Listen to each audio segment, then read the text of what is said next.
예수께서 길에 나가실새 한 사람이 달려와서 꿇어앉아 묻자오되 선한 선생님이여 내가 무엇을 하여야 영생을 얻으리이까.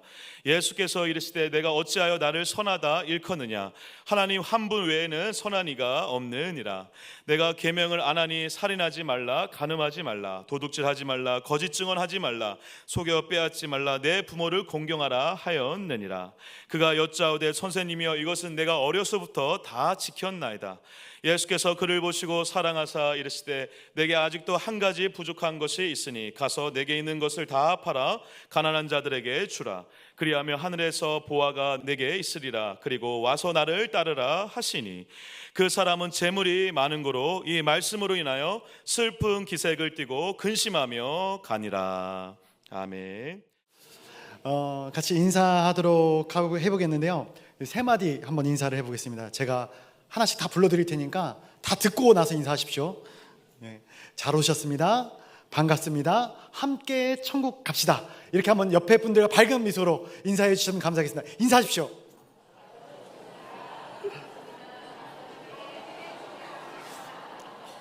네. 2부 예배 때, 1부 예배 때는 이렇게 반갑습니다, 잘 오셨습니다, 여기까지는 잘하셨는데 함께 천국 가자는 얘기를 주저주저 하시더라고요. 우리 좀 연세가 있으시면은 천국은 뭐 마땅히 가야지 이렇게 생각을 하실 텐데 천국은 하늘나라에서만 우리가 누리는 것이 아닙니다.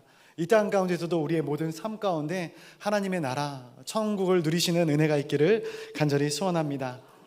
복된 날 거룩한 주님의 존전으로 달려나온 우리 모든 성도님들을 진심으로 환영하고 축복합니다. 말씀을 같이 나누겠는데요, 우리가 믿는 이 종교를 기독교 이렇게 이야기를 하죠. 기독교, 우리는 크리스천이다 이렇게 이야기를 합니다. 기독이라는 단어가 어떤 단어입니까? 그리스도라는 단어죠. 그리스도의 한자 표기가 기독교입니다. 기독입니다. 기독. 그래서 기독교라는 것은 그리스도를 믿는 사람들의 모임을 기독교라고 이렇게 이야기를 하는 것이죠. 우리가 바라는 것, 우리가 소망하는 것, 예수 보기를 원하고 예수 만나기를 소망합니다. 우리가 나중에 천국에 가서 언제든지 얼마든지 예수님을 만나겠지만 이 땅 가운데서 우리가 당장 오늘 예수님을 실제로 배웁는다면 우리의 마음이 어떻겠는가? 좋은 마음도 있겠지만 우리의 죄로 인하여, 연약함으로 인하여 복잡 미묘한 마음이 우리 가운데 있지 않겠는가? 오늘 본문에서 예수님을 만나는 한 청년의 이야기를 우리가 볼 수 있습니다.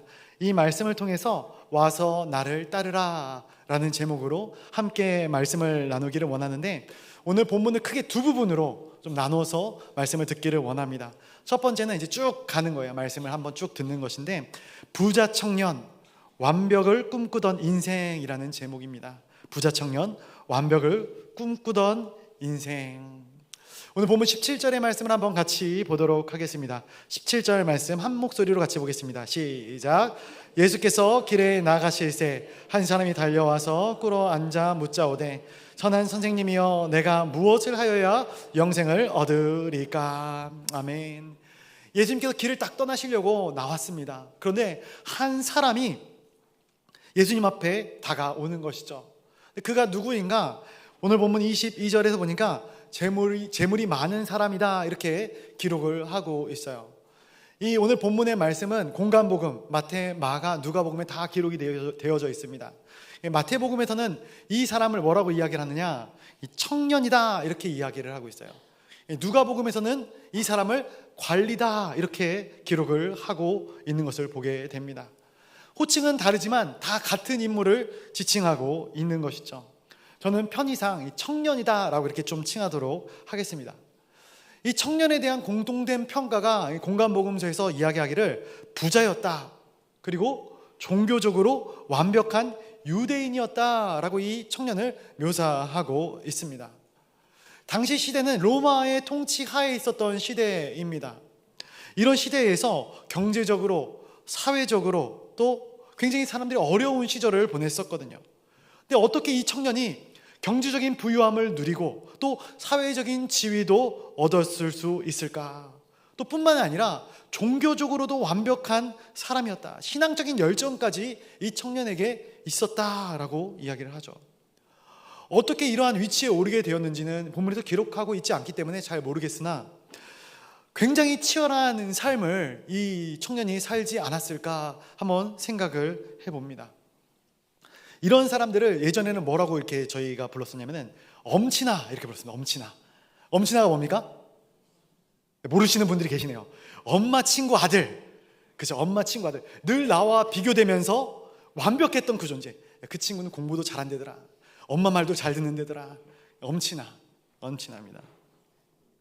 완벽 그 자체인 사람이죠. 이 청년을 제가 묵상하면서 정말로 이 시대가 원하는 인간상이 이 청년과 같지 않은가 생각을 해봅니다. 뭐 하나 빠지지 않는 사람, 부족함이 없는 사람. 그러니까 공부도 잘하고 일도 잘하고 또 인간관계도 좋고 외국어도 잘하면서 영어도 잘하고 또 유머 감각도 있고, 그런데 이 모든 걸 다 갖췄는데 심지어 신앙까지 좋아. 정말로 이러한 사람이 우리의 자녀라면 얼마나 마음 가운데 흡족함이 있겠습니까? 저도 저희 아이들이 이 아이처럼만 자랐으면 좋겠다, 이 청년처럼 자랐으면 좋겠다 라는 소망을 살짝 품게 되었었습니다. 정말로 완벽한 청년이죠. 현대 문명은 완벽을 추구합니다. 끊임없이 사람이 완벽하게 되어져야 된다라는 강박을 인생 가운데 심어 놓습니다. 물론 인간이 완벽해지고자 하는 그런 것들은 이상한 것은 아니라고 생각을 해요. 왜냐하면 하나님께서 완벽한 존재이고 우리는 하나님의 형상을 따라 창조되었기 때문에 누구나 완벽을 추구하는 삶, 그런 내적인 갈망이 있다라는 것이죠. 문제는 불완전하다라는 게 문제인 것이죠. 나의 불완전함과 또 완벽을 추구하는 이 내적인 갈등이 서로 충돌하는 것입니다. 자, 근데 오늘 본문으로 돌아와서 이렇게 훌륭해 보이는 청년, 완벽한 청년이 예수님께 접근해서 예수님께 다가서는데 이 접근하는 방식이 굉장히 인상 깊어요. 어떻게 접근하는가? 네 가지로 한번 나눠보는데, 첫 번째로 그가 달려갔다라는 거예요. 예수님 앞으로 달려갔다. 굉장히 다급하게 예수님 앞에 나아가고 있는 모습을 보게 되는 것이죠. 두 번째로 예수님 앞에 나아가자마자 어떻게 하는가? 꿇어 앉았다라는 거예요. 겸손함이죠. 예수님께 무릎을 조아렸다. 그리고 예수님을 부르는데 세 번째로 어떻게 부르는가? 선한 선생님이여 라고 예수님을 부릅니다. 예수님을 선한 선생님이라고 부르는 거예요. 이것은 예수님에 대한 존경의 마음을 이 부자 청년이 가지고 있었다라는 거예요. 나는 완벽하지만 예수님은 더 대단한 분이다라는 사실을 인지하고 있었다라는 거예요. 그리고 네 번째로 질문을 합니다. 어떠한 질문을 합니까? 내가 무엇을 하여야 영생을 얻을 수 있겠습니까? 그의 마음 가운데 영적인 갈급함이 있었다라는 거예요. 마음에 이 영적인 갈망이 있었다라는 것이죠.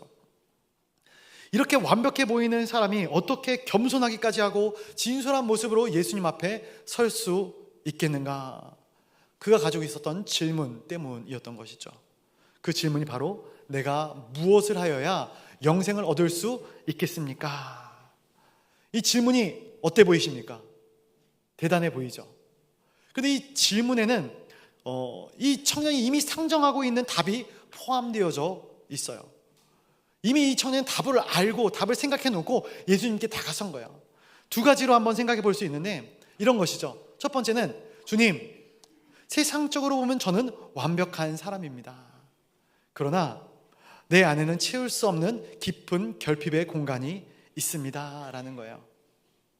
세상적으로 화려해 보이고 완벽해 보여도 모든 것이 다 완벽할 수는 없습니다. 어찌 보면은 세상적으로 화려하고 완벽해 보일수록 그 내면의 결핍이 더 큰 그러한 사람들 우리가 보게 되지 않습니까? 두 번째로, 이 사람의 질문 가운데 이러한 의미가 담겨져 있어요.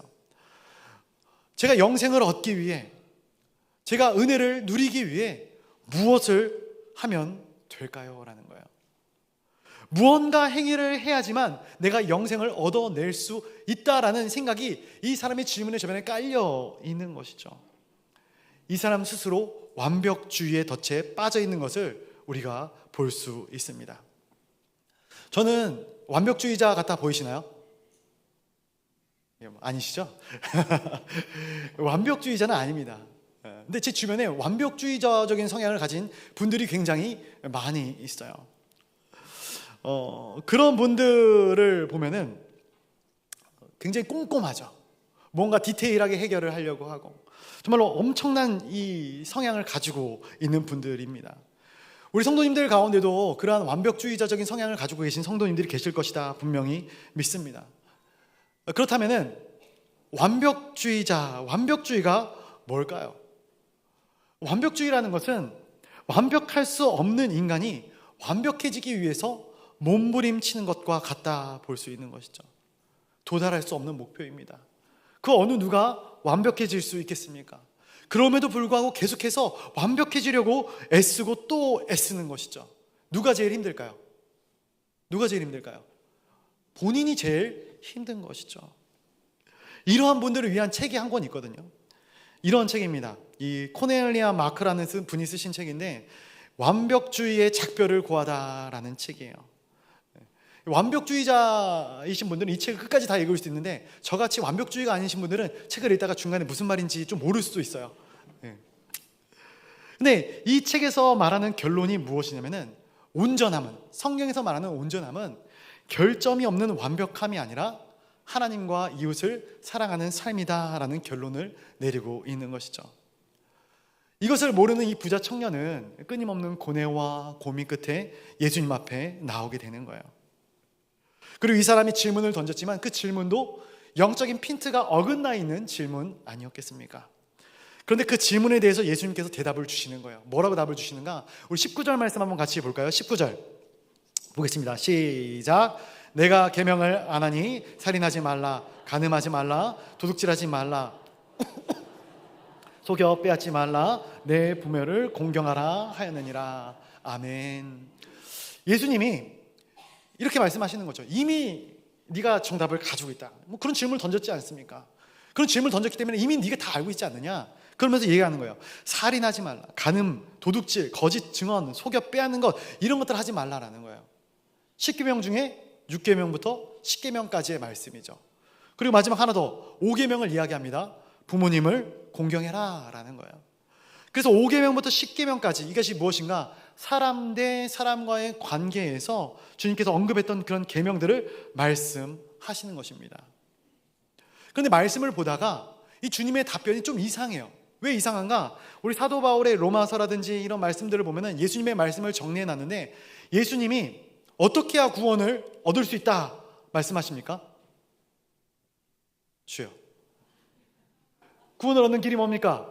주 예수를 믿어라. 그리하면 너와 내 집이 구원을 받을 것이다 이야기를 하는데 그렇게 얘기하고 계신 것이 아니라 뭐라고 얘기를 합니까? 이런 행위들을 해라. 그러면 구원을 얻을 것이다. 영생을 얻을 것이다. 지금 행위 구원에 대해서 이야기를 하는 거예요. 사람이 이러한 행위들로 구원을 얻을 수 있을까? 불가능한 것이죠. 그러면 왜 예수님이 오늘 이 청년에게 이렇게 답변을 주시고 계신 것인가?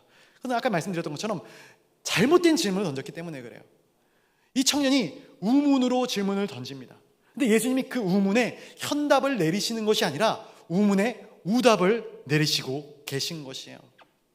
이런 뉘앙스죠. 너 행위로 구원받는다고 생각하니?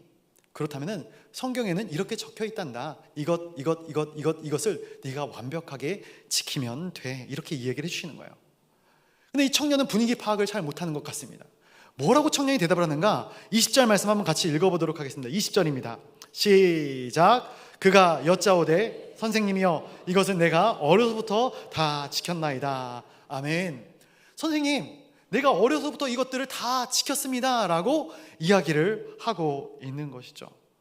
이 청년의 답변에도 두 가지 뉘앙스가 숨어져 있습니다. 첫 번째는 이 자신감입니다. 그 정도쯤이야. 그 정도는 나도 다 했어요 라는 자신감이 답변에 담겨져 있는 것이죠. 또 하나는 실망감입니다. 실망감. 예수님의 답변에 대한 실망감이에요. 내가 그 정도의 답을 들으려고 이 자리에 온 것이 아닌데, 나도 충분히 아는 것들인데 이 사람에게도 얻을 것이 없나 보다. 예수님을 등지고 돌이키려는 그 순간 예수님이 아주 의미심장한 말씀을 하시는 것이죠. 그 말씀이 21절, 오늘 본문 가운데 가장 긴 말씀인데요, 우리 21절 말씀도 한번 같이 읽어보도록 하겠습니다. 21절입니다. 시작. 예수께서 그를 보시고 사랑하사 이르시되 내가 아직도 한 가지 부족한 것이 있으니 가서 내게 있는 것을 다 팔아 가난한 자들에게 주라. 그리하면 하늘에서 보화가 내게 있으리라. 그리고 와서 나를 따르라 하시니. 아멘. 예수님께서 이 청년을 사랑하사 말씀을 주시는 거예요. 말씀을 주시는데 어떤 말씀을 주시는가? 내가 아직도 부족한 것이 하나 있다라는 거예요. 아직도 부족한 것이 하나 있다. 이 부족한 것이 하나 있다라는 이야기를 들었을 때 이 청년의 마음이 굉장히 기대감, 설레는 마음, 그러면서 또 두근거리는 뜨끔한 마음이 있지 않았을까? 이제 나도 완벽해질 수 있어. 내 이 영의 퍼즐 조각 하나를 맞힐 수 있는 그 답을 저분이 이제 나에게 내려주시려나 보다. 이 한 조각의 퍼즐을 채우면 나는 이제 완벽한 인생이 될 수 있을 것 같아. 그것을 알고 싶어서 주님께 물었던 것이고, 주님께서 그것에 대한 답변을 주신다고 말씀을 하고 있는 것이죠. 그래서 그것을 기대하고 있었을 것인데, 이어지는 주님의 말씀을 보면은 어떻게 말씀하시는가? 내게 있는 것을 다 팔아 가난한 자들에게 주라. 이 청년이 아주 한 대 얻어맞은 기분이 아니었을까?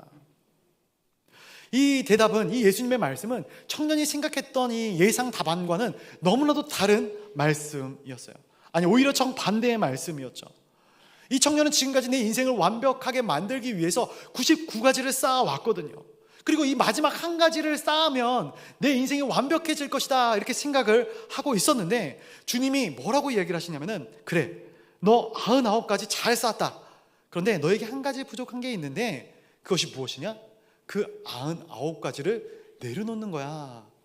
이렇게 말씀하고 있는 것이죠. 다시 말씀하자면 이런 것입니다. 완벽한 너에게, 아니 완벽을 추구하는 너에게 가장 큰 문제점은 너의 그 완벽함이다. 네가 포기할 수 없는, 네가 평생에 노력해서 쌓아 올린 너의 경력, 너의 재물, 너의 지식, 너의 자존심, 심지어 너의 그 열성적인 신앙심까지, 너는 그 모든 것들을 누구를 위해 쌓아왔느냐? 그 모든 것들이 하나님을 위한, 또 내 이웃을 위한 도구가 아니었느냐? 그런데 너는 지금 도구가 목적이 되었구나. 이런 것이죠. 한 가지 예를 들어 봅니다. 건물에 불이 났어요. 불이 나면 뭘 써야죠? 물 뿌립니까? 소화기를 써야죠. 근데 소화기를 관리하시는 분이 너무 깨끗하고 이쁘게 닦아 놓은 거예요. 불이 났습니다. 근데 관리하는 분이 소화기를 못 써요. 왜 못 쓸까요? 깨끗해서. 이거 쓰면 더러워질 텐데, 베릴 텐데, 이거 쓰지 말라는 거예요. 다른 거 쓰라는 거예요. 그래서 담요 와서 덮으라는 거예요. 그래도 된다고. 잘못된 거 아닙니까? 우리의 인생에 우리가 99가지를 쌓았던, 100가지를 쌓았던 이 인생에 무언가를 쌓는 궁극적인 목적이 무엇입니까? 그것을 내려놓고 그것을 쓸 수 있어야 하는 것이 목적인데, 오늘 이 청년은 그것을 할 수 없었던 거예요. 주님, 아닙니다. 저는 제가 가지고 있는 99가지에다가 플러스 1을 해서 100, 완벽해 보이는 그것을 만들려고 주님께 왔던 것이지, 절대 모든 것들을 다 내려놓기 위해서 이 자리에 나온 것이 아닙니다. 이런 자세로 청년이 주님을 대하고 있는 것이죠. 주님의 말씀에 따를 수 있을까요? 없는 것이죠. 그러면 한번 우리는 다른가? 한번 생각을 해보시길 바랍니다. 지금 제 옆에 주님이 와 계셔요. 여러분들 옆에 주님이 와 계십니다. 제 귀에 대고, 여러분들의 귀에 대고 이렇게 말씀하시는 거예요. 사랑하는 내 아들아, 사랑하는 내 딸아, 지금껏 내가 모아온 것들, 직장이며 사업장이며 통장이며 그거 다 정리해서 주변에 있는 가난한 사람들 나눠주고 나를 따라오지 않겠니? 표정이 굳어지시네요. 예전에 청년부 제가 사역을 할 때 이 똑같은 본문을 가지고 이제 질문을 했는데, 이 질문을, 똑같은 질문을 이 청년들한테 이제 던졌어요. 굉장히 진지했던 여자 청년이 하나 있었는데, 제가 어떻게 하겠니? 주님이 그렇게 말씀하시는 분 어떻게 하겠니? 이렇게 얘기를 하니까 막 울먹울먹 하는 거예요. 막 울먹울먹. 목사님, 저한테 왜 그러시는 거예요? 너무 부담스러워. 저 생각도 하기 싫어. 이런 뉘앙스로 저에게 이야기를 하더라고요. 여러분, 우리가 하나님께 기도하죠. 기도하는데, 기도하면서 하나님, 이거 하나만 더 채워주시면, 이거 하나만 제 인생 가운데 더 이루어주시면 내가 모든 것들을 헌신하겠습니다. 우리의 기도의 제목이 그렇지 않습니까? 그런데 평생 가도 바뀌지가 않는 거예요. 하나님, 이거 하나만 해주십시오. 이 고비만 넘어가게 해주십시오. 저것 하나만 해결해 주십시오. 이것이 우리의 기도의 제목이 아니었습니까? 그런 우리에게 주님이 찾아오셔서 말씀하시는 거죠. 사랑하는 내 아들아, 사랑하는 내 딸아, 내가 언제까지 너의 이것 하나만을 채워줘야 되겠니? 너는 나를 위해서, 이웃을 위해서 언제 네가 쌓아놓은 그것을 사용하겠니? 말씀하시는 것이죠. 이 청년이 그 답을 주님께 듣습니다. 그리고 이 청년의 반응이 어떠한가? 우리 22절 말씀 한번 같이 볼까요? 이 청년 어떠한 반응을 보였는가? 아는 말씀이지만 22절 같이 보겠습니다. 시작. 그 사람은 재물이 많은 거로 이 말씀으로 인하여 슬픈 기색을 띠고 근심하며 가니라. 아멘. 슬픈 기색을 띠고 근심하며 갔다. 이 청년의 반응입니다. 어떤 주석학자는 이 장면을 두고 성경 가운데 나타나는 가장 슬픈 장면 중에 하나다라고 이야기를 합니다. 이 청년이 참 훌륭한 청년 아니었겠습니까? 참 내 아들 삼고 싶은, 사위 삼고 싶은 그런 청년 아니었습니까?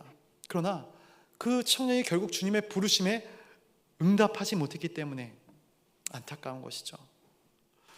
말씀을 보면서 저도 이 청년과 다름이 없더라고요. 그래서 이 청년에게 감정이 좀 이입이 됐어요. 주님께 이러한 질문을 던집니다. 주님, 이 청년에게 그렇게 갑작스럽게 그런 것들을 요구하지 말고 조금 더 시간을 두고 천천히 접근하셨더라면, 마음을 정리할 시간을 두고 천천히 접근하셨더라면 더 좋지 않았겠습니까? 그래도 근본이 착한 청년인데, 훌륭한 인재인데, 이 사람을 잘 다듬으면 귀하게 쓰일 만한 사람 같은데 왜 갑자기 그렇게 무리한 요구를 주님께서 하셨습니까? 그런데 이 청년이 질문을 던지지 않습니까? 이 청년이 질문을 던졌는데 예수님은 답변해 준 것 뿐이더라고요. 말씀을 통해 보게 되는 것은 이것입니다. 이 청년이 주님을 떠난 이유는 응답을 받지 못해서 떠난 것이 아니죠. 왜 떠났습니까? 응답을 받아들이지 못해서 떠난 것입니다. 우리가 주님 앞에 기도합니다. 수많은 기도의 제목들을 주님께 올려드려요.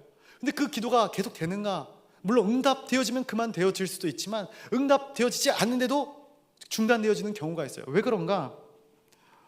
그것은 응답을 받지 못해서가 아니라 주님의 응답을 받아들일 수 없기 때문이 아니겠는가? 주님께 우리가 이렇게 기도를 합니다. 주님, 제가 무엇을 해야 조금도 주님 앞에서 온전하여 지겠습니까? 제가 무엇을 해야 사람들 앞에서 인정받는 삶을 살 수 있겠습니까? 제가 무엇을 해야 성공한 인생을 살아갈 수 있겠습니까? 제가 무엇을 해야 제 인생의 미래가 열려질까요? 그런데 우리의 이러한 기도의 질문에 예수님께서 예상 밖의 답, 정반대의 답을 주시는 거예요. 네가 그렇게 되고 싶으면 너의 완벽해지려는 그 모든 것들을 내려놓아라. 너의 미래를 내려놓고 너의 인정 욕구를 내려놓고 너의 성공하려는 그 마음을 내려놓아라. 내가 결코 포기할 수 없는 내 남편과 내 아내, 내 자식들을 주님 앞에 내려놓아라. 그 주님의 반응에 우리는 이렇게 반응하는 것이죠.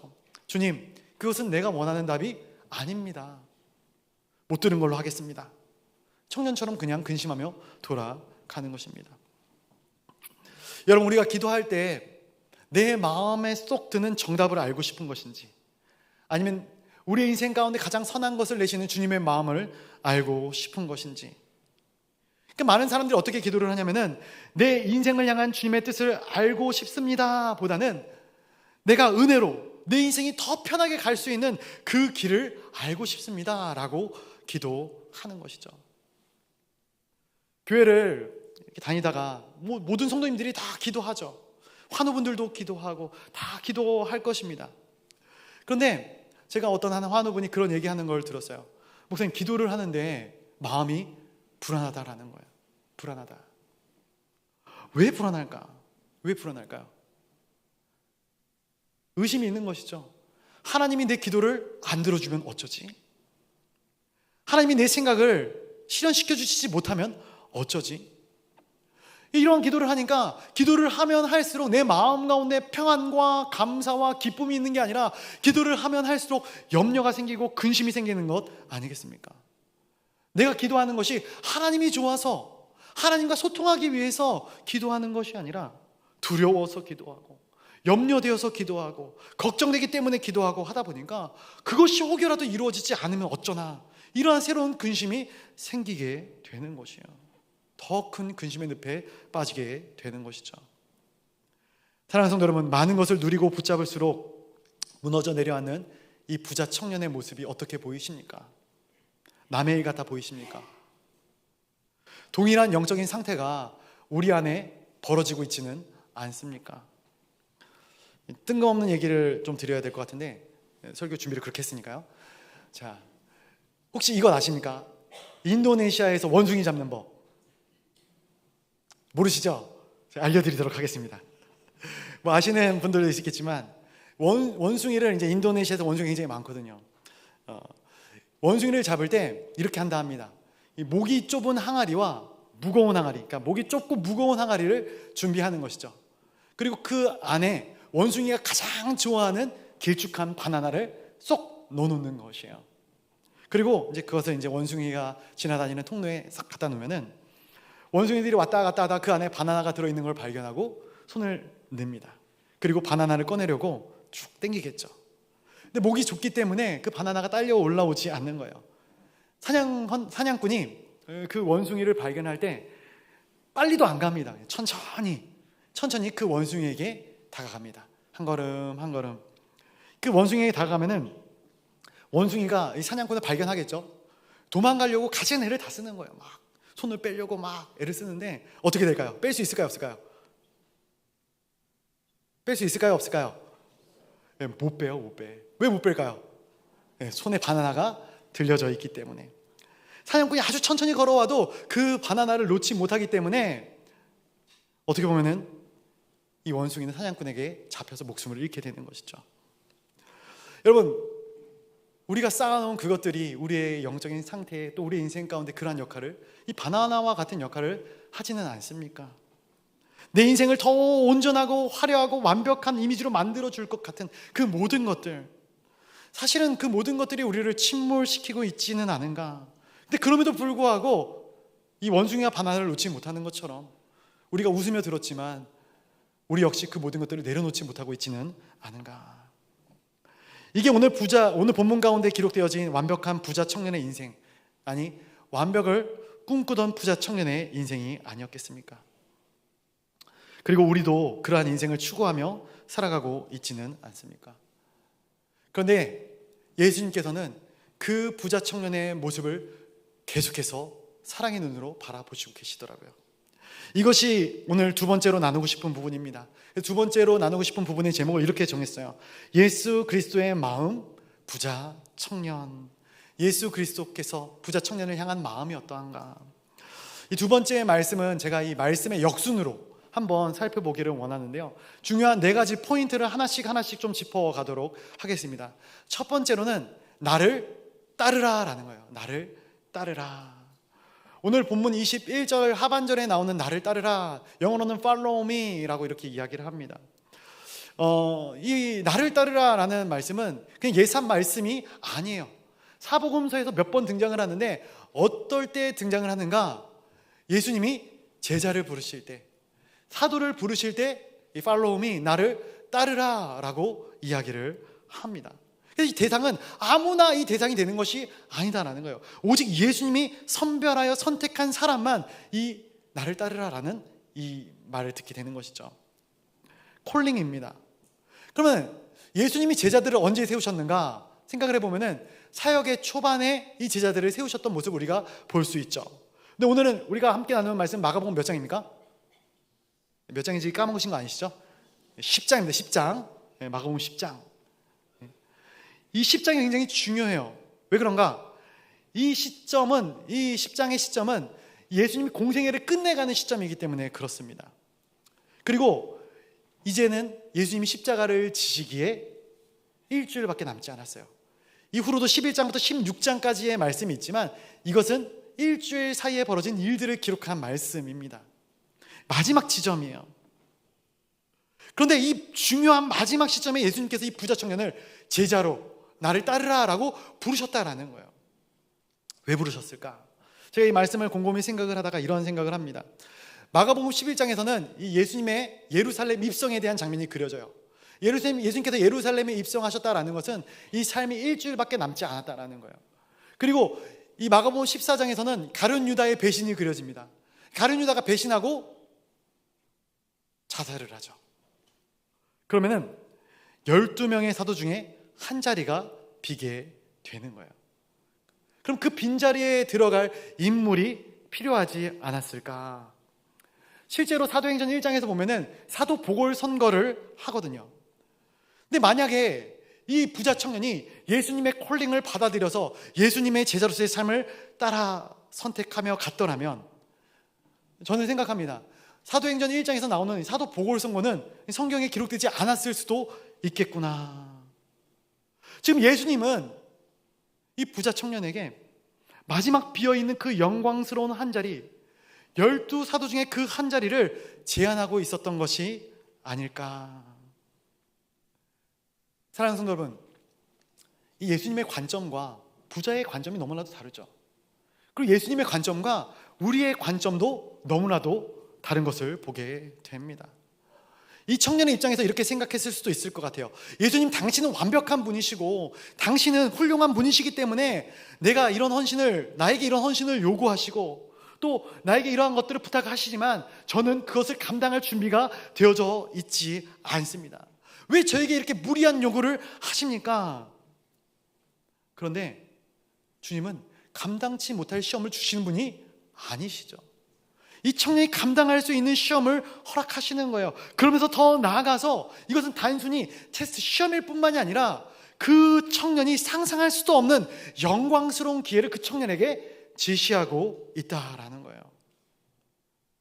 우리가 우리의 인생의 길을 걸어가면서 우리에게 헌신을 요구하실 때, 우리가 고난의 길을 걸어갈 때 주님께서 그냥 주구장창 헌신해라, 주구장창 고난의 길을 걸어라 이렇게 하고 우리를 내버려 두시던가요? 아니죠. 예수님께서는 우리에게 무지성의 헌신을 요구하시는 것인가? 아니면 영광스러운 기회를 주시기를 원하고 계신 것인가? 제가 축구를 막 그렇게 잘 알지는 못해요. 그런데 제가 아는 선수 중에 몇 안 되는데, 아는 선수의 이름 중에 이 손흥민 선수가 있습니다. 혹시 모르시는 분 안 계시죠? 얼마 전에 기사를 봤더니 이 손흥민 선수가 이제 한국에서 시합을 하면서 은퇴를 했더라고요. 은퇴가 아니라 이적이죠. 죄송합니다. 토트넘에서의 생활을 마치고 LAFC로 이적을 결정을 했더라고요. 월드 클래스의 굉장히 훌륭한 선수가 아닌가. 근데 저는 이 선수가 이렇게 훌륭한 선수다, 월드 클래스의 선수다라고 이야기하는 것에 주목하기보다는 그가 어떠한 루트로, 어떠한 경로로 그렇게 훌륭한 선수가 되었는가 보다 보니까 그의 아버지가 있더라고요. 아버지가 손흥정 감독입니다. 근데 이 굉장히 싸납게 생겼어요. 무섭게 생겼습니다. 그리고 그 손흥정 감독이 이 손흥민 선수를, 물론 이 떡잎부터 달랐겠지만 이 소질이 있는 선수를 어떻게 했는가, 굉장히 혹독하게 훈련을 시키는데 기본기만 7년을 시켰다 이렇게 이야기를 합니다. 7년. 그러면은 그 7년의 시간이 헌신일까요? 기회일까요? 고난일까요? 영광일까요? 물론 둘 다죠. 고난도 되고 영광도 될 것입니다. 그러나 당장에는 혹독한 훈련을 하면서 야, 이게 언제 끝나나? 내가 언제까지 이렇게 볼만 차고 있어야 되나? 나는 왜 더 나은 다음 단계 훈련을 하지 않는 것인가? 이런 마음이 왜 안 들었겠습니까? 그러나 이 훈련의 기간이 이 선수에게 있어서는 굉장히 큰 영광스러운 기회가 되는 것이죠. 오늘 이 본문에서 청년도 그렇습니다. 우리들도 마찬가지예요. 신앙생활하면서 가장 크게 실수하는, 또 이해하지 못하는 부분들이 있는데, 그것은 무엇이냐면은 하나님께서 왜 내 기도에 반응을 해주시지 않는 것인가? 그러니까 하나님께서 나의 기도에 어떻게 반응하시는지를 내가 보겠다라는 것이죠. 이런 입장에서 우리가 신앙생활을 합니다. 그런데 정말로 온전한 올바른 신앙은 무엇인가 생각을 해보면은 하나님이 내 말에 어떻게 반응할까가 아니라 내가 하나님의 말씀에 어떻게 반응할 것인가. 이게 정상적인 신앙인 것이죠. 우리의 신앙의 주도권은 나에게 있는 것이 아닙니다. 하나님께 있음을 믿습니다. 근데 주님께서, 그 하나님께서 나에게 따라오라 말씀하시면 재지도 말고 묻지도 말고 따지지도 말고 따라가는 것이 맞죠. 주님을 따라간다는 것이 얼마나 힘든 일일까. 목사님들 중에 아들이 목사님 한다고 그러면 펄쩍펄쩍 뛰는 목사님들이 계십니다. 왜 뛸까요? 힘들어서 뛰죠. 제가 그 고난의 길을 가면 안 되는데. 주님을 따라간다는 것이 얼마나 큰 어려움인가. 근데 이런 거 저런 거 생각하지 말라라는 거예요. 따지지 말라는 거예요. 그냥 따라가라는 것이죠. 조금 더 거슬러 올라가서 두 번째로 한번 나누고 싶은 말씀이 있어요. 두 번째로는 21절 중에 있습니다. 예수님께서 어떻게 말씀하시냐?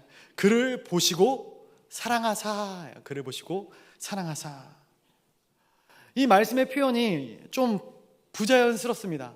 어떻게 보면은 사랑스러운 눈빛으로 그를 바라보셨다라는 표현이 조금 더 매끄럽지 않을까 생각을 해보는데, 제가 그래서 어저께 이 말씀을 준비하면서 주석에서 원어로 이 말씀을 좀 찾아봤거든요. 근데 오늘 이 본문 가운데 번역된 표현이 정확합니다. 그를 보시고 사랑하사라는 거예요. 사랑스러운 눈빛으로 보신 것도 맞겠죠. 그러나 그를 보시고 사랑하는 마음이 있었다라는 거예요. 그의 영혼 가운데, 이 청년의 마음 가운데 신앙적인 순수함과 열정이 있음을 주님께서 보시고 그를 진심으로 사랑하셨다라는 거예요. 우리는 때때로 주님을 오해합니다. 무엇을 오해하는가? 주님이 나를 책망하기 위해서, 나의 고집을 꺾기 위해서 이렇게 무리한 요구를 하시고 시험을 주신다. 그런데 오늘 말씀해 보니까 이 무리한 요구를 하는 것이, 이 청년에게 무리한 요구를 했던 것이 그를 미워해서, 그를 시기해서, 그를 시험하기 위해서가 아니라 그를 사랑하사 이 콜링을 주셨다라는 것이죠. 내가 너를 지극히 사랑하는데, 너의 인생의 최선의 길을 내가 너에게 보여주고 싶은데 네가 이 길을 갔으면 좋겠다. 이 길이 너에게 가장 아름다운 길이야 라고 말씀해 주고 있는 것입니다. 우리가 주님께 이렇게 묻지 않습니까? 주님, 왜 나만 힘들게 하십니까? 왜 나에게만 이런 고난의 길을 가게 하십니까? 왜 나에게만 이런 헌신을 요구하십니까? 주님이 우리에게 그러기를 원하시는 분이십니까? 주님은 우리가 잘 되기를 원하십니다. 우리가 이 땅 가운데 평안을 누리기를, 아까 전에 처음에 인쇄했던 것처럼 천국을 누리며 살기를 원하십니다. 그런데도 우리의 반응은 무엇이냐면은, 주님이 원하는 답 말고요, 내가 원하는 답을 듣고 싶어요. 내가 원하는 답을 주님은 말씀만 해 주시고 가면 됩니다. 이렇게 때를 쓰고 있지는 않습니까? 제가 말씀을 보면서 이 청년이 지금 어떠한 상황과 어떠한 포지션에 있을까를 곰곰이 생각을 해봐요. 그 시대의 그림을 그려보면서 이 청년은 예수님을 마주보지 못하고 있었을 것 같습니다. 내 근심과 내 염려에 사로잡혀서 고민하면서 바닥을 쳐다보든 눈을 감든 그렇게 주님께 등을 돌리지 않았을까. 근데 예수님은 계속해서 이 청년을 바라보시는 것이거든요. 제가 예수님의 얼굴을 상상 가끔 해보는데, 잘생기셨을까 못생기셨을까, 키가 클까 키가 작을까, 이런 다양한 쓰잘데기 없는 생각들을 막 합니다. 그런데 잘 모르겠더라고요. 그려지지가 않아요. 그런데 딱 하나, 제가 예수님의 신체 부위 중에 그려지는 거 딱 하나가 있는데 뭐냐면은 예수님의 눈입니다. 눈. 그 눈을 볼 때 엄청난 통찰력이죠. 사람의 모든 이 신비를 아는 통찰력이 주님의 눈빛에 있는 거예요. 그 눈빛을 마주하면은 진실할 수밖에 없게 되는 것이죠. 그 눈빛, 오늘 주님이 그 눈빛으로 이 청년을 쉬지 않고 계속 바라보고 있지 않았을까. 이 청년은 온 관심사가 이 퍼즐 한 조각이에요. 내 인생에 99개의 퍼즐이 맞춰졌는데 이 한 가지의 퍼즐이 뭘까? 이 퍼즐을 내가 맞췄으면 좋겠다. 이것이 이 청년의 관심사인 것이죠. 모든 것을 이곳에 집중하고 있어요. 그러나 예수님은 대화가 오가는 모든 순간순간 가운데 이 청년을 바라보고 계시는 것이죠. 우리는 투정 부리면서, 하나님 대체 이게 뭐냐고, 제 앞길에 이런 진흙탕이 웬일이냐고, 왜 저는 이 고난의 연속인 것이냐고, 왜 우리 집은 이렇게 가난한 것이냐고, 왜 우리 집은 이렇게 아픈 사람이 많은 것이냐고 불평하고 투덜대고 있는데, 그러한 불평과 투덜댐 가운데서도 주님은 그윽한 눈빛으로, 그 아름다운 눈빛으로 우리를 바라보고 계시고 또 끝까지 우리를 사랑하신다 말씀하시는 것이죠. 이것이 말씀의 두 번째 포인트입니다. 세 번째로는 시간이 좀 많이 흘렀지만 제 페이스를 이어나가도록 하겠습니다. 선하신 하나님, 선하신 선생님입니다. 선하신 선생님, 선하신 선생님. 17절이죠.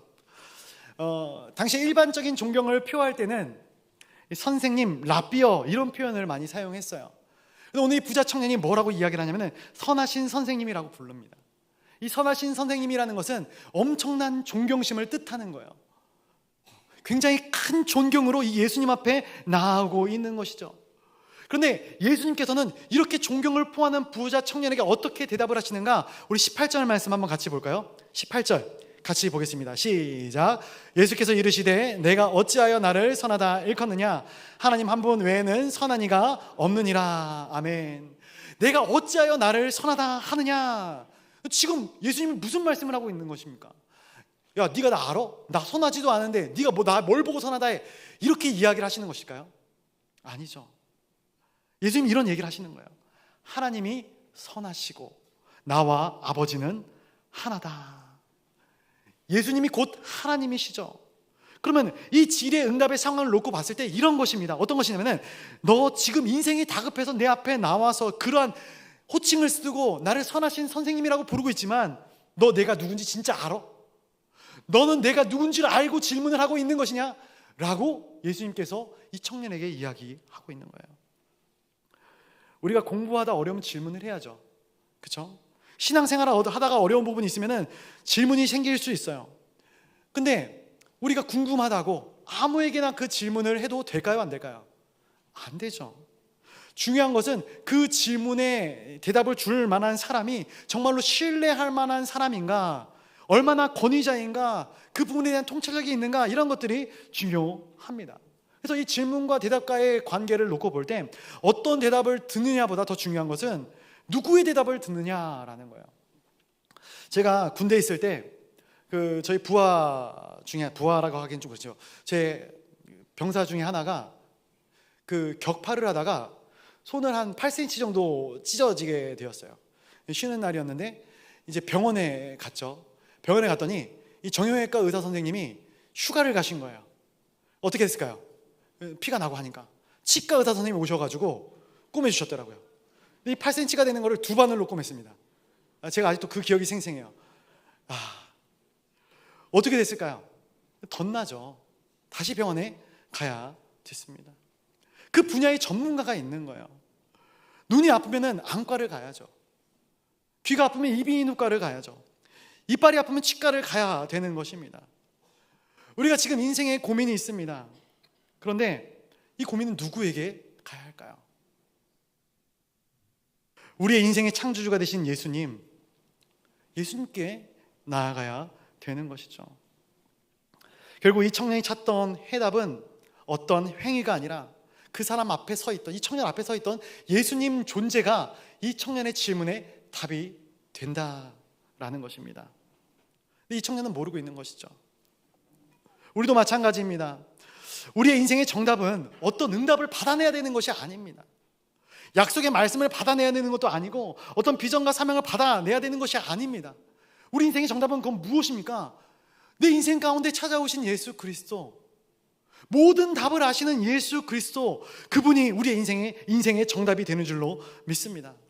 그리고 그분이 나와 함께 하시면서 어느 순간 한 지점에서만 해답을 주시는 것이 아니라 나와 날마다 동행하면서 내가 주님께 물을 때마다 나에게 답을 주신다. 얼마나 감사한 일입니까? 얼마나 기쁜 일입니까? 그렇다면 이미 우리는 모든 해답을 얻은 것이죠. 마지막 네 번째로 17절, 예수께서 길에 나아가실세. 예수님은 지금 어디를 향하고 가고 계시는가? 11장의 예루살렘을 향해 가고 계십니다. 그래서 11장 말씀이 아까 말씀드렸던 것처럼 예루살렘 입성입니다. 그럼 예수님이 왜 예루살렘에 가실까? 왜 예루살렘에 가셨습니까? 땅이 좋아서 가셨습니까? 휴가 가셨습니까?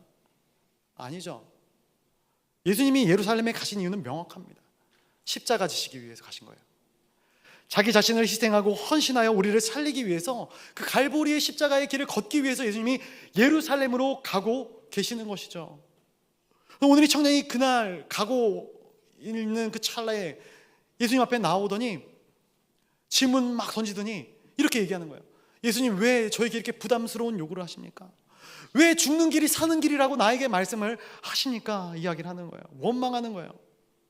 이 대답을 듣는 예수님이 이 지금 상황이 예수님의 이 예루살렘으로 올라가야 되는 상황과 이 청년의 대답이 얼마나 상충되면서 마음이 아프셨을까? 말씀을 묵상하다가 찬송가 311장 가사가 굉장히 떠올랐어요. 찬송가 311장 가사에 이런 가사가 있습니다. 제가 찬양을 한번 불러드릴게요. 자, 부끄럽네요. 이렇게 찬양이 됩니다. 내 너를 위하여 몸 버려 피 흘려 내 죄를 속하여 살 길을 주었다. 널 위해 몸을 주건만 너 무엇 주느냐. 아버지 보좌와 그 영광 떠나서 밤 같은 세상에 만 백성 구하려 내 몸을 희생했건만 너 무엇 하느냐. 여기까지 하겠습니다. 내 몸을 희생했건만 널 위해 몸을 주건만 너 무엇을 주고 있느냐? 너 무엇을 하고 있느냐? 십자가를 지러 가시는 그 길, 하늘 보좌를 버리시고 이 땅 가운데 오신 예수 그리스도, 자신의 생명까지 포기한 예수님. 그런데 사람들은, 우리는 그 예수님을 환영하지 않는 것입니다. 제가 언제 그랬습니까? 소방관이 건물 안에 갇혀있는 사람들을 구하기 위해 불길을 띄워들었습니다. 근데 그 안에 있는 사람들이 여기에 내 많은 소중한 것들이 다 있다고, 우리가 언제 구출해달라고 했냐고 이런 반응을 보인다면 소방관 입장에서는 얼마나 답답한 상황이고 이것이 얼마나 맞지 않는 상황입니까? 사랑하는 성도 여러분, 예수님께서는 당신이 가시지 않는 그 헌신의 길을 우리에게 억지로 요구하신 적이 단 한 번도 없습니다. 회사에서는 윗사람이 하기 싫은 일을 아랫사람에게 시키는 경우들을 많이 보게 됩니다. 다반사이죠. 그러나 예수님은 본인이 하지 않은 일들을 우리에게 요구하신 적이 단 한 번도 없으셔요. 원수를 사랑하라. 이것이 우리에게 너무 무리한 요구입니까? 내 전부를 내어 바치라. 이것이 너무나도 무리한 요구입니까? 그분은 원수를 위해 십자가를 지셨고, 그분은 우리를 살리기 위해서 하늘의 부귀 영화를 다 내려놓고 이 땅 가운데 오신 예수님 아니겠습니까? 여러분, 우리가 찾는 인생의 정답이 어디 있습니까? 제가 말씀을 생각하면서 이렇게 정리를 해봤습니다. 우리 인생의 정답은 찾는 것이 아니라 되는 것이다. 찾아지는 것이 아니라 되어지는 것이다 라고. 내가 주님을 따라 동행하다 보면은 내가 원하는 어떤 규격의 해답을 언젠가 내가 찾게 되는 것이 아니라 내 인생 자체가 주님과 동행하고 있음으로 말미암아 정답의 인생이 되어져 가는 것입니다. 주님과 동행하기 때문에. 주님, 내 인생이 성공한 인생이 되어서 하나님께 영광 올려드리기를 원합니다. 내 사업이 성공해서, 내 병이 나아서, 내가 좋은 대학에 진학해서 내 자녀들이 정말로 좋은 대학에 진학해서 하나님께 영광 올려드리게 해 주십시오. 그런 거 말고 내 인생이 주님을 만났기 때문에 이미 주님을 만난 그 순간부터 성공한 인생이 되어지는 것이죠. 왜? 주님이 나의 정답이고 주님이 나의 성공이기 때문에 그렇습니다. 내가 어딜 가든 무엇을 하든 성공할 수밖에 없는 것이죠. 말씀을 맺고자 합니다. 이 청년은 자신의 인생의 해답이 행위에 있다 생각을 합니다. 그래서 주님께서 나를 따르라 라고 말씀하실 때도 내가 할 수 있는 최고의 행위를 해야 한다 생각을 하고 있었던 거예요. 결국은 주님을 따라가지 못합니다. 그러나 주님의 핵심 포인트는 행위가 아니었어요. 헌신이 아니었습니다. 따르라. 나와 함께 해줄 수 있겠니? 나와 같이 걸어가 줄 수 있겠니? 였습니다. 우리의 인생의 정답도 마찬가지 아니겠습니까? 내 인생의 물질이, 내 자녀가 내 인생의 답이 되어주지 못합니다. 내 인생의 유일한 답은 예수 그리스도, 그분과 함께 걷는 그 길입니다. 이 시간 우리 다 같이 기도하며 나가기를 원합니다. 우리 이 시간 한 마음으로 말씀을 붙들고 기도하기를 원하는데요, 주님께서 말씀하십니다. 널 위해 몸을 주건만 너는 무엇을 주느냐? 널 위해 희생했건만 너 무엇 하느냐? 이것도 주님께서 내가 이렇게 했으니까 너도 나에게 이 정도 주어야 되지 않겠느냐, 이러한 것들을 이야기하는 것이 아닙니다. 정말로 소중한 것이 무엇인지, 정말로 가장 가치 있는 것이 무엇인지 네가 온전히 알았으면 좋겠다. 주님, 우리의 욕심을 쫓아오던 모든 날들 하루하루를 주님 앞에 이제 다 내려놓습니다. 그리고 이제 주님께서 말씀하신 것처럼 나를 따르라, 내가 주님을 따르기를 간절히 소원합니다. 주님, 그 인생을 주님과 함께하는 삶을 살게 우리를 붙들어 주시옵소서. 우리 주님의 이름을 한번 부르짖고 기도하며 나가도록 하겠습니다. 주여, 하나님 아버지, 우리 인생의 모든 부귀와 영화들, 내 인생에 누려왔던 많은 것들, 하나님, 우리가 입술로만 고백하는 것이 아니라 하나님, 이제는 나의 삶을 들어 주님께 고백하며 나아가기를 원합니다. 하나님, 당신에게 소망이 있습니다. 나는 하나님 한 분만으로 만족합니다. 나는 주님이 나와 함께 하시는 것만으로도 충분히 만족합니다. 하나님, 그런 인생을 살아나가게 하여 주시옵소서. 세상의 것들을 바라보지 아니하고 오직 주 예수 그리스도의 이름 주신 그곳을 바라보며 주 예수 그리스도와 함께 나아가는 하나님의 거룩한 고속길이 다 되어지게 하여 주시옵소서.